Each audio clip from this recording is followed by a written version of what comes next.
Magbe-bake po ako ng banana loaf at chocolate cupcake. Pagsasamahin ko at lalagyan ko ng twist, lagyan ko ng biscuit.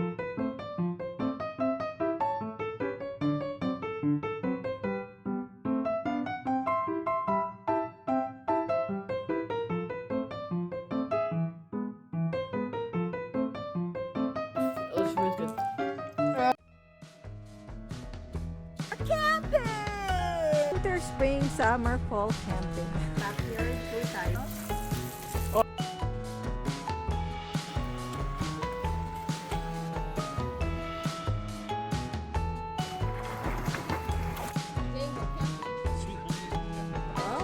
and we are now going someplace. Mapagpalang araw po sa ating lahat at ngayon ay magbe-bake ako ng chocolate banana cupcake o banana cupcake chocolate. What's the name of what I'm baking? Mapagpalang araw po sa ating lahat at ngayon ay magbe-bake ako ng napaka in na Biscoff. So, magbe-bake po ako ng banana loaf at chocolate cupcake. Pagsasamahin ko at lalagyan ko ng twist, lagyan ko ng Biscoff. Samahan niyo po ako ngayon. Tara na! At bago po natin simulan ng vlog, gusto ko lang pong sabihin na hindi po ito tutorial. Gusto ko lang i-share sa inyo yung experience na first time kong nag-bake ng pinagsamang chocolate cupcake at banana muffin na may Biscoff. Kaya simulan na natin! Ang recipe po na banana muffin at cupcake chocolate na nilagyan ng Biscoff ay first time ko siyang gagawin. Pero sa mga bago po nating viewers, gusto ko lang i-share na matagal na talaga akong nagbi-bake. Toddler pa lang yung mga anak ko at naging outlet ko siya. So naging hobby ko siya at nakatulong siya, nakaka-relax siya at tumadaan ng mabilis ang bawat araw. So sa recipe na to, ang ginamit ko yung chocolate cake mix para madali na lang siya. Maaari nyo rin po siyang itry. As gusto ko lang din pong ma-share sa mga hindi pa nakakapag-bake o parang na-overwhelm mag-bake kasi po ako noong kauna-unahang takot ako nun mag-bake kasi natatakot ako na baka masunog ganyan.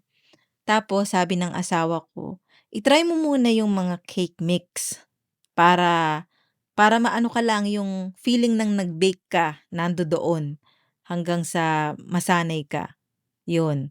Kasi kahit sabihin mong cake mix 'yan, kahit sinundan mo yung kung papaano siya gawin, siyempre 'pag halimbawa sinabing 25 minutes, tanggalin mo na sa oven, iche-check mo siya 'di ba ng toothpick, tutusukin mo.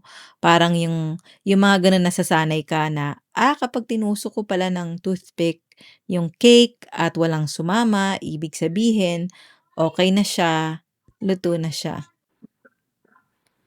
At ang recipe na po ito ay napakadaling gawin at napakadaling sundan. Maaaring tama na doon sa cake o sa banana loaf. Yung banana loaf po ay pwede nyo ring gawing banana muffin. Masarap siyang pang-merienda. Actually, itong banana loaf, yung, di ba ginawa ko siyang banana muffin? Usually talaga banana loaf siya kasi ginagawa siyang baon ng mga bata sa school o merienda dito sa bahay. Kapag gumagawa ako ng banana loaf, lagi siyang 2 batch. Kasi 'pag nagutom sila, meron na sila laging ready to eat na merienda na hindi na sila maghahanap pa.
too messy.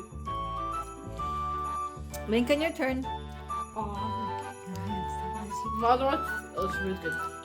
Say it again, please. It's so good. So good. Are they extremely messy? It's like move over here, please. It's like beaver tails. Yeah, messy's good.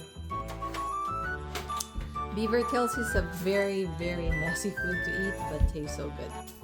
That's why they're in their store. It says it's messy, but it's good. Messy's good. Messy is good. One more, Lance. Aren't suspicious? What's that kind of like the side is Good. I'm going off my hand. It's still KFC. It's finger looking good.